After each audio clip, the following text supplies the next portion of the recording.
ასე ფიზიკურად მუშაობა სოფლად მცხოვრები ქალების უმეტესობას უწევს. დილით ადრე ადგომა და დღის ბოლომდე საოჯახო საქმეებთან ერთად საქონლის მოვლა და მიწაზე მუშაობა აქ ჩვეულებრივი ყოველდღიურობაა.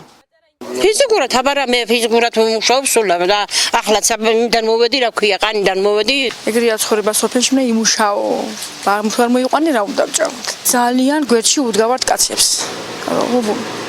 შრომა უნდა ძალიან დიდი. მარტო კაცი ვერ იზავს. მამაკაცების ნაწილი ასე არ ფიქრობს.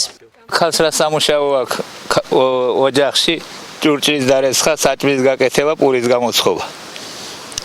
კაცები მუშაობენ?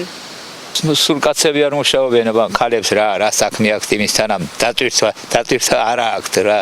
ქალს ყოველთვის აქვს საქმე, რა ქვია საქმე. აბა ისინი აკეთებენ რამეს, მარტო? არა. საქმესთან ერთად პრობლემებიც ბევრია. ძირითადად ქალები დასაქმებაზე საუბრობენ. განათლებას და დიპლომს უმეტესობა ვერ იყენებს. ქალების დასაქმებას არ არის.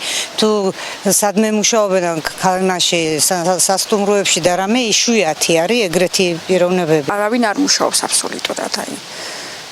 ბევრი ქალბატონია რომ აგრეთარებული ძალიან კარგი რაღაცები, მაგრამ ვერ მუშაობენ თავიანთ იმით. არიან სოფლის მეურნეობაზე გადასულები. მიწები დაამუშავონ. სხვილფეხი და წვრილფეხი იყოლიონ და იმას მიხე. მეტი წილი უმუშავრობა. მეტი წილი უმუშავრობა. ახალგაზრდები სუნთლად უმუშავარი. არა კაცი, არა ქალი, არა ბავშვი. ის რომ სოფლების უმეტესობაში საბავშვო ბაღები არ არის ქალებისთვის კიდევ ერთი თავსატეხია.